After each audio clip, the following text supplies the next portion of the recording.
Ang video natin ngayon ay pinamagatang, ang hangal na si Elder Yun. Tahimik ang gabi sa ibabaw ng Qianlong Pavilion.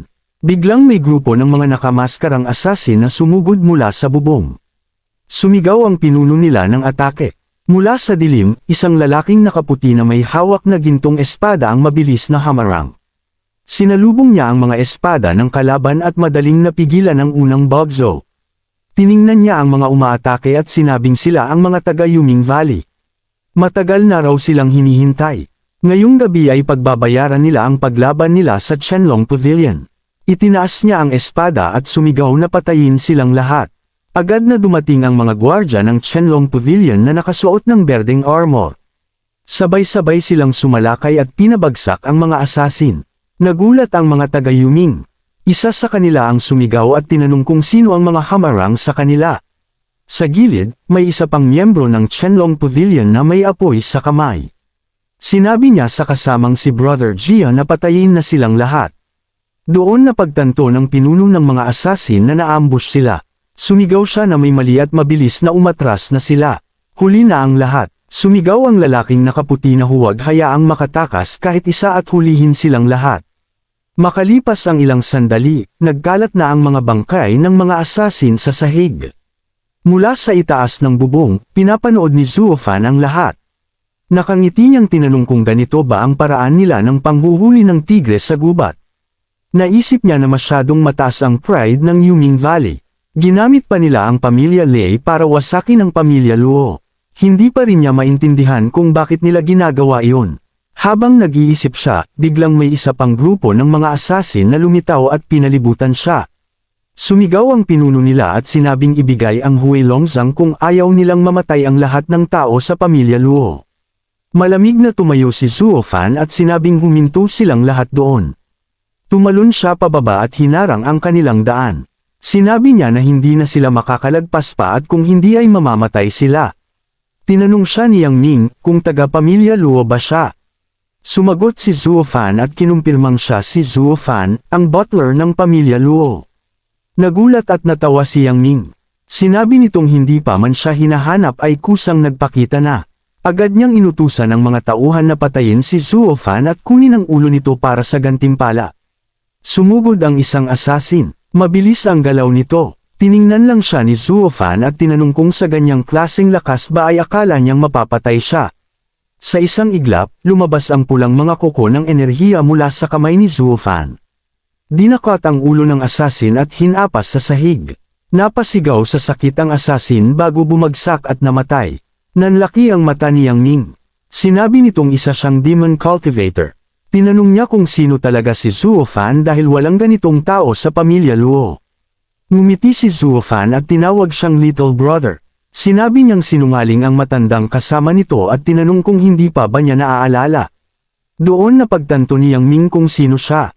Tinanong niya kung nasaan na ang dalawa pa. Sinagot siya ni Zuofan at tinanong kung tanga ba siya. Sinabi nitong nandito siya, kaya siguradong nandito rin ang dalawa. Nang inig ang kamao ni Yang Ming at sinabing pinagsisisihan niyang hindi niya pinatay si Zuofan noon. Sumagot si Zuofan. Sinabi niyang hindi niya ginawa noon dahil wala si Xiao Kui. Nagtago siya ng matagal sa Black Wines Mountain dahil maingat siya. Plano niyang isisi kay Xiao Kui ang pagpatay sa master nito, pero hindi niya alam kung nasaan si Xiao Kui, kaya hindi niya sila pinatay noon. Habang nagsasalita si Zuofan, nakaramdam ng matinding takot ni Yang Ning. Naisip niya na mas delikado pa si Zuofan kaysa sa buong Yuming Valley. Hindi siya makapaniwala na may ganitong tao sa pamilya Luo. Nag-ipon ng purple na kidlat si Yang Ning at sumugod gamit ang buong lakas. Sumigaw siya na mas malakas siya kaysa kay Yuquan at tinanong kung sa tingin ba ni Zuofan ay matatalo siya. Hindi man lang gumalaw si Zuofan. Sinalubong niya ang atake at sa isang hampas lang ay tumilapon si Yang Ning at bumagsak sa lupa. Lumapit si Zuofan at sinabing tama siya, mas malakas nga siya kay Yuquan. Pero kahit ganoon, wala pa rin siyang pinagkaiba sa basura. At ang naghihintay sa basurang tulad niya ay kamatayan. Itinaas ni Zuofan ang kanyang kamay at naglabas ng isang malaking array. Mula dito ay lumabas ang isang dambuhalang gintong dragon na handang lumamon sa kalaban.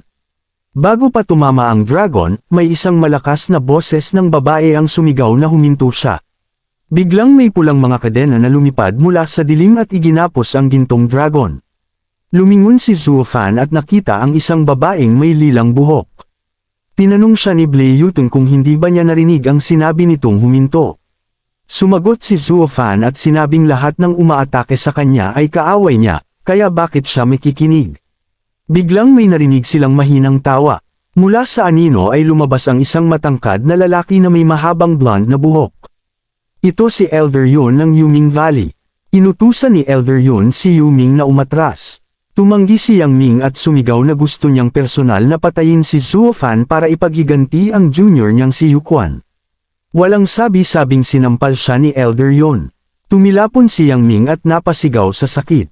Tinanong ni Elder Yun kung sa tingin ba niya ay kaya niyang patayin si Zuo Fan. Sinabi nitong matagal na niya itong nakikita at may first-class talent ito. Pero kumpara sa batang kaharap nila, para lang siyang langgam. Humarap si Elder Yun kay Zuo Fan at inalok siya ng pagkakataon. Sinabi niyang kung papayag si Zuo Fan na magtrabaho para sa Yuming Valley, matatapos na ang alitan nila. Tumawa lang si Zuo Fan. Tiningnan niya si Elder Yun ng diretsyo at tinanong kung sa tingin ba nito ay karapat-dapat itong lumaban sa kanya. Thank you mga boss. Dito na natapos ang chapter na ta. Stay tuned lang, ini-edit ko pa ang susunod na chapter, like and subscribe para updated kayo sa mga upload natin.